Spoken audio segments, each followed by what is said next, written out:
Azərbaycan-Braziliya Jiu-Jitsu İctimai Birliyinin təşkilatçılığı ilə 26 iyun Silahlı Qüvvələr Gününə əsr olunan turnir reallaşdı. Əvvəlcə yarışın açılış mərasimi keçirildi.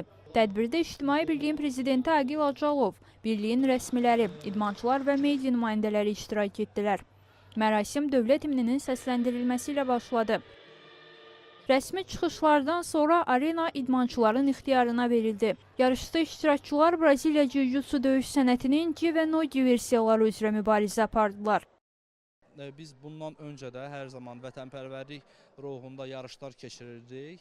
Biz bir təşkilat olaraq hər daim, yəni savaşdan öncə də və bu günləri də əsas məqsədimiz, qayəmiz vətənpərvər ruhda gənclərin yetişməsidir. Və buna görə də bizim elə bütün yarışlarımız, tədbirlərimiz sırf vətənpərvərlik mövzusuna bağlı olur. Turnirin keçirilməyində də məqsəd belə bir Azərbaycan tarixində əsas və mötəbər belə bir xüsusi günlərin gənclərin yaddaşında qalması, onların daim bunu xatırlaması, birisi yarış tədbir keçiriləndə onlar bunu həmişə uzun illər xatırlayırlar.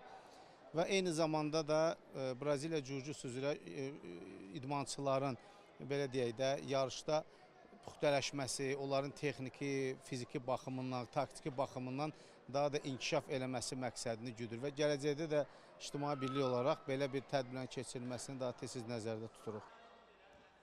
Qeyd edək ki, turnirdə müxtəlif yaş və çəki dərəcələrində 100-dən çox idmançı iştirak etdi. Sonda fərqlənənlər medal və diplomlarla təltif olundular.